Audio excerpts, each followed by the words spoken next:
천사의 아침 방문을 찾아오신 여러분을 환영합니다. 오늘도 아침 예배 말씀으로 믿음과 위로의 시간을 갖게 되길 바랍니다. 성도 여러분 안녕하세요. 오늘도 아침 예배에 찾아오신 모든 성도님들을 진심으로 환영합니다. 사탄은 우리의 삶 속에서 근심과 걱정을 통해 낙담하게 만들며 하나님께로부터 멀어지게 만듭니다. 어떻게 하면 이런 상황에서 하나님을 더 신뢰하고 전진할 수 있을까요? 오늘 말씀을 통하여 그 비결을 발견하게 되시길 간절히 바랍니다. 이제 기도하겠습니다. 하늘에 계신 아버지, 주님을 더 의지할 수 있도록 말씀으로 인도해 주심에 감사드립니다. 오늘 말씀을 통해서 사탄의 공격이 어떻게 이루어지는지 정확히 배우고 하나님의 능력을 붙잡음으로 걱정 근심에서 벗어나는 승리의 경험으로 인도하여 주시옵소서. 사탄의 공격으로 인해 낙담으로 힘들어하는 영혼들이 있다면 오늘 말씀을 통하여 성령께서 회복과 치유의 귀한 경험으로 인도하여 주시옵소서. 말씀을 주심에 감사드리오며 예수님의 이름으로 기도드립니다. 아멘. 안녕하십니까? 오늘 말씀의 제목 보이지 않는 적과의 투쟁입니다. 보이지 않는 적이 우리를 어떻게 공격하고 유혹하는지 오늘 우리가 그 문제를 좀 살펴보려고 하는 것입니다. 에베소 6장 12절 본문 말씀입니다. 우리의 씨름은 혈과 육에 대한 것이 아니요 정사와 권세와 이 세상의 주관자들과 하늘에 있는 악한 영들에 대함이라. 그래서 여기 바울은 우리가 싸워야 할 전쟁을 혈과 육에 대한 것이 아니라고 했습니다. 다시 말해서 눈에 보이는 것들과 싸우는 것이 아니라는 것입니다. 우리는 눈에 보이지 않는 하늘의 악한 영들과 싸운다는 것입니다. 이것이 우리가 지금 참여하고 있는 전쟁입니다. 그런데 어떤 그리스도인들은 보이는 것들과 싸우고 있습니다. 돈과 싸우고 보이는 사람과 싸우고 보이는 명예와 싸우는 것입니다. 그런데 또 다른 어떤 분들은 보이지 않는 것, 바울이 말한 것처럼 보이지 않는 하늘의 악한 영들과 싸우게 되는 것입니다. 보이지 않지만 보는 것처럼 싸우는 것입니다. 왜 어떤 사람들은 보는 것과 싸우고 어떤 사람들은 보이지 않는 것과 싸울까요? 어디서 이런 차이가 생길까요? 성도 여러분, 이 세상을 나그네로 살기로 결정하면요, 보이는 것들과 잘 싸우지 않게 됩니다. 보이는 사람들, 보이는 돈들, 보이는 명예와 잘 싸우지 않게 되고 피하게 되는 것입니다. 하나님께 대한 은혜와 감사가 내 마음에 채워지면은 보이는 것들에 관심이 없어집니다. 그래서 자연스럽게 보이지 않는 하나님과 사탄의 전쟁에 자연스럽게 참여하게 된다는 것입니다. 자, 오늘 말씀을 읽으면서 살펴보도록 하겠습니다. 주께서는 우리 마음이 악한 천사들의 영향력을 깨닫기를 바라신다. 악한 천사들이 어떻게 우리 마음에 부정적인 어두운 영향을 미치게 될까요? 하나님께서는 우리가 이것을 알게 되기를 원하시는 것입니다. 어떻게 악한 천사들이 우리를 괴롭히고 어두운 분위기로 우리를 끌고 가는지. 많은 경우에 내 주변에 있는 거듭남을 잃어버린 자들을 통해서 악한 천사들이 우리를 자극하고 우리의 감각을 움직이는 것입니다. 또 많은 경우에 거듭나지 않는 내 가족, 내 주변의 내 친구들, 교우들을 통해서 우리 마음에 그늘을 던지고 어두운 먹구름을 뿌리려고 합니다. 또 우리 앞에 어떤 걱정거리를 던져주고 어떤 염려거리를 던져줌으로써 우리 마음에 먹구름을 또 뿌리려고 하죠. 이것이 우리 주변에서 악한 천사들이 우리에게 하는 것입니다. 자, 계속해서 읽어보죠. 그러나 그분은 하나님은 모든 공격에 저항할 능력을 공급하신다. 악한 천사들이 이런 어두운 먹구름과 그늘을 우리에게 던지지만 하나님께서도 가만히 있지는 않는다는 것이죠. 지금 우리는 하나님과 사탄의 전쟁을 지금 살펴보고 있는 것입니다. 그러면 하나님께서 우리에게 어떻게 능력을 공급하실까요? 첫 번째는 기도를 통해서입니다. 우리가 이런 어두운 분위기로 들어갈 때 즉시 하늘을 향해서 기도해야 되겠죠. 또 말씀을 읽어야 됩니다. 말씀을 읽으면서 하나님의 뜻과 진리를 발견하고 다시 어두운 먹구름에서 빠져나오게 되는 것입니다. 그리고 우리가 어두운 먹구름이 우리에게 몰려올 때 찬송을 부르면서 하늘을 사모하면서 우리가 상 주시는 하나님을 향해서 나갈 때 또 먹구름에서 빠져나올 수 있는 것입니다. 그래서 어두운 먹구름과 빠져나올 수 있는 피할 길을 이 두 개 사이에서, 보이지 않는 영들 사이에서 우리가 계속해서 신앙을 할 수밖에 없는 그런 형편입니다. 계속해서 읽겠습니다. 그러므로 지금 발휘되는 모든 감화는 면밀히 조사해야 한다. 자, 이 말씀이 무슨 뜻입니까? 사탄의 전략이, 사탄의 방법이 어떻게 우리에게 이루어지는지 한번 시간을 내서 생각해 보라는 것입니다. 여러분도 한번 생각해 보세요. 거의 날마다 비슷한 패턴과 비슷한 방법으로 우리 마음에, 우리 주변에 사탄의 천사들이 먹구름을 뿌려댑니다. 그래서 우리가 그런 먹구름이 어떤 방식으로 찾아오는가를 살펴야 한다는 것입니다. 왜냐하면 거의 비슷한 방법으로, 패턴으로 우리에게 접근하고 있기 때문에. 우리의 영성을 통해서 그것을 미리 보면은 우리가 훨씬 더 빨리 움직이게 되고 준비하게 되고 기도하게 된다는 것입니다. 하나님께 한 걸음 더 먼저 움직여 나가게 된다는 것이죠. 자, 계속해서 읽어보죠. 사탄은 우리를 속이고 오도하기 위하여 항상 준비하고 있다. 그는 사람들을 불순종의 넓은 길로 인도하기 위하여 모든 유혹거리를 다 사용하고 있다. 사탄이 우리를 유혹하고 여러 가지 먹구름을 뿌려대는 이유가 무엇입니까? 결국 넓은 길로 인도하기 위해서입니다. 하나님의 말씀에 불순종하고 등을 돌리고 넓은 길로 가게 하기 위해서, 내 속에서 올라오는 충동과 느낌대로 그것을 만족시키는 넓은 길로 가게 하기 위해서 우리에게 유혹거리를 던져준다 하는 것입니다. 성도 여러분, 오늘날 기독교에서 넓은 길을 선택하는 큰 이유 중에 하나는 거짓 복음을 받아들였기 때문입니다. 믿기만 하면 구원받는다는, 마치 믿음만 있으면 뭐든지 다 되는 것처럼, 하나님께서 다 해주는 것처럼 그렇게 가르치는 거짓 복음을 받아들이면은 내가 정직한 마음을 갖고 넓은 길을 가게 되는 것이죠. 미혹당한 것입니다. 구원에 대한 오해를 갖고 있으면 넓은 길을 가게 됩니다. 또 감정의 쓴 뿌리를 내가 마음에 내리면 넓은 길을 가게 됩니다. 생활의 염려에 압도되면 넓은 길을 가게 됩니다. 그래서 오늘 우리가 이런 넓은 길을 가지 않는 방법을 살펴봐야 하는 것입니다. 계속해서 읽겠습니다. 하나님께서 바른 길을 가리키기 위하여 세우신 편말에 거짓 표시를 해 놓음으로써 이정표를 제거하고 있다. 지금 사탄이 이렇게 한다는 것입니다. 하나님께서 우리 하늘 본향까지 가는 그 길에 정확하게 편말을 세워 놓으셨습니다. 말씀으로 편말을 세워 두셨어요. 여기로 가야 된다. 이렇게 순종해야 된다. 저 길로 가야 된다. 하나님의 말씀 속에 분명한 편말을 세워 주었는데 사탄이 그 편말을 바꿔놓고 이정표를 제거하고 있다는 것입니다. 자, 어떻게 제거할까요? 거짓 교리입니다. 거짓 예언 해석입니다. 그래서 우리를 엉뚱한 방향으로 가도록 인도하고 있는 것입니다. 성도 여러분, 그래서 중요한 것이 무엇이에요? 진리가 무엇인지 정확하게 깨닫는 것이 첫 번째 순서입니다. 하나님의 복음이 무엇이고 주님의 뜻이 무엇인지 정확하게 들여다보고 깨닫는 것, 그리고 그 길을 향해서 내가 걷기 시작하는 것. 그렇게 할 때 사탄이 심어놓은 거짓 이정표와 거짓 로드사인, 길 표시들이 전부 무용지물이 되고 비록 내가 부족할지라도 정확한 방향을 갖고 움직여 나갈 수 있다는 것입니다. 이것이 첫 번째 단계입니다. 아무도 악으로 기울어지는 타고난 경향 때문에 절망할 필요는 없으나, 성도 여러분, 이 말씀이 무슨 뜻입니까? 우리 속에서 올라오는 잘못된 욕망, 잘못된 충동이 올라오고 잘못된 느낌이 올라온다고 해서 절망할 필요가 없다는 것입니다.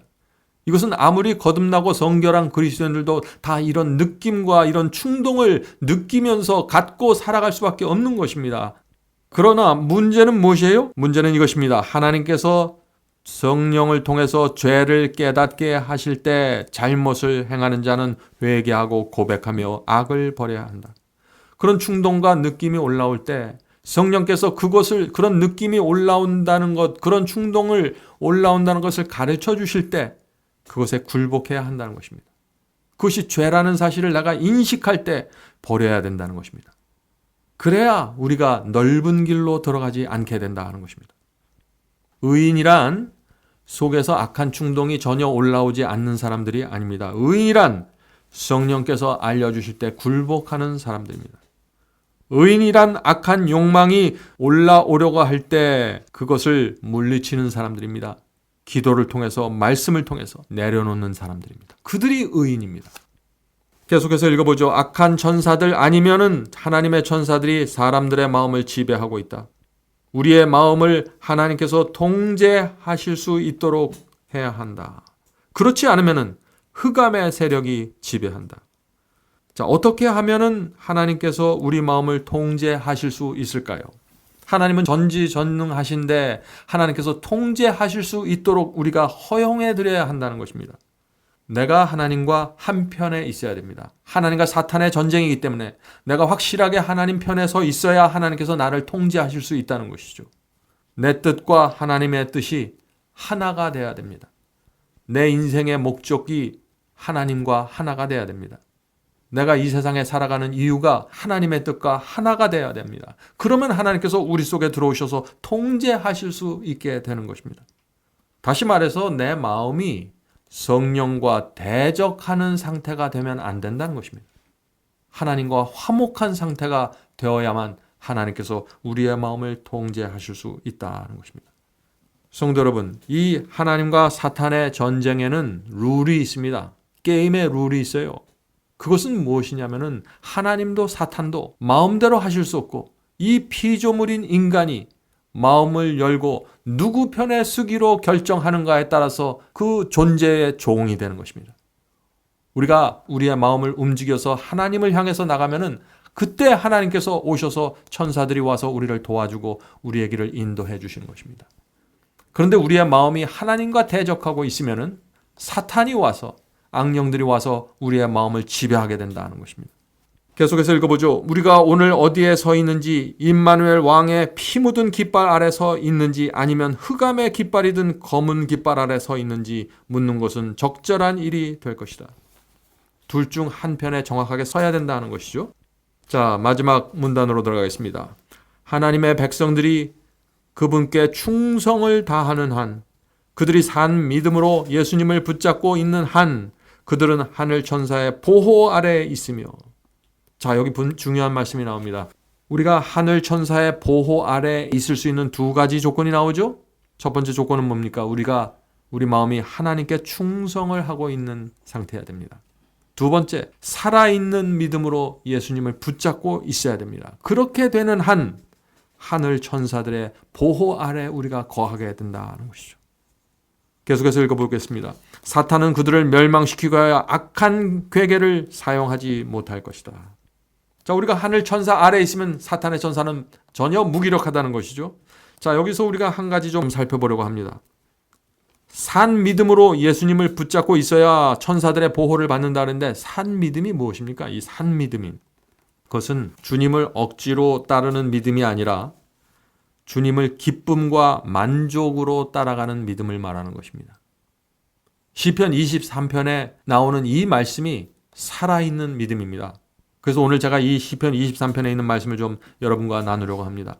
시편 23편 1절입니다. 주는 나의 목자시니 내게 부족함이 없으리로다. 하나님께 대한 부족함을 느끼지 못하는 사람들, 살아있는 믿음입니다. 2절입니다. 그분께서 나를 푸른 풀밭에 누이시며 잔잔한 물가로 인도하시며. 지금 이 이야기는 다윗이 쫓겨다니면서 굶주리면서 쫓겨다니는 상황 속에서 쓴 것인데 지금 다윗은 그 속에서도 나를 하나님께서 푸른 풀밭에 누이시며 잔잔한 물가로 인도하신다고 느끼는 것입니다. 내 주변의 상황이 어떠하든지 간에 하나님의 인도하심을 붙잡고 가는 사람들입니다. 3절입니다. 내 마음을 회복시키시며 자신의 이름을 위하여 의의 길로 나를 인도하시는도다. 하나님께서 내 마음을 회복시켜 주시고 하나님의 이름과 영광을 위해서 나를 인도해 가신다는 이 믿음을 갖는 것이 살아있는 믿음입니다. 그런데 다윗이 이 믿음을 어떤 상황 속에서 갖고 있었어요? 4절입니다. 내가 사망의 그늘진 골짜기를 다닐지라도 참으로 해를 두려워하지 아니하리니. 지금 다윗이 사망과 죽음의 위협 속에서 도망다니고 있는데 하나님께서 나를 지켜주신다는 믿음을 갖는 것입니다. 사망의 그늘진 골짜기가 무엇인가요? 암의 병에 걸려서 사망을 헤매는 골짜기죠. 생활의 염려에 쫓겨서, 빚에 쫓겨서, 생활의 곤궁함에 쫓겨서 그늘진 골짜기를 쫓겨다니는 그 상황 속에서도 주께서 나를 인도하신다는 것입니다. 주께서 나와 함께 하시며 주의 막대기와 지팡이가 나를 위로하시나이다. 성도 여러분, 여러분의 어려운 상황 속에서도 하나님의 막대기와 지팡이가 저와 여러분을 인도하고 위로하신다는 것, 이것을 믿는 것이 살아있는 믿음입니다.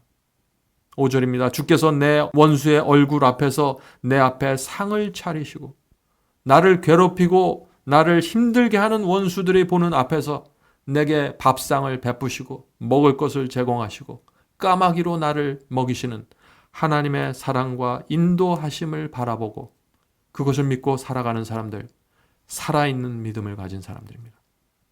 5절, 성령의 기름을 내 머리에 부으시니 내 잔이 넘치나이다. 내 평생의 선하심과 긍휼이 정녕 나를 따르니 내가 주의 집에 영원히 거하리로다. 성도 여러분, 이것이 살아있는 믿음입니다.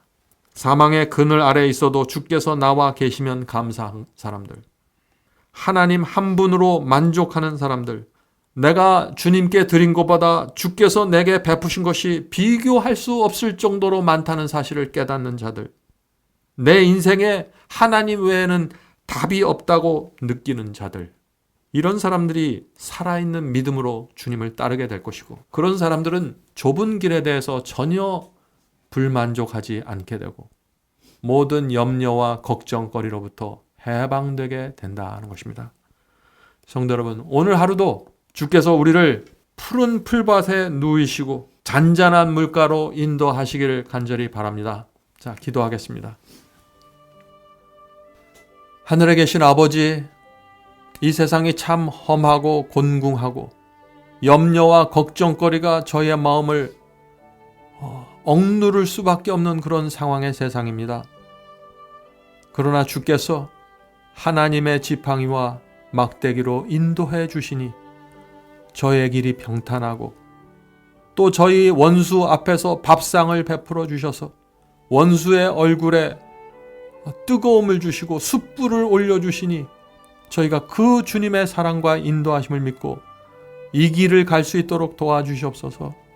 하늘에 계신 아버지, 저희가 살아있는 믿음을 갖기 원합니다. 주님 한 분만으로 만족하고 다른 것 원하지 않게 도와주시옵소서. 하나님의 말씀 있는 그대로 보고 따라가기 원하오니 인도하여 주시옵소서. 예수님의 이름으로 간절히 기도드립니다. 아멘. 성도 여러분, 마지막 사명에서는 아침 예배 채널을 유튜브에서 별도로 운영하고 있습니다. 아침 예배 채널에서는 매일 새벽 4시에 예배 영상이 올려지고 있으며 특별히 아침 9시에 예배가 진행됩니다. 아침 9시 예배가 아침 예배 채널의 독특한 특징입니다.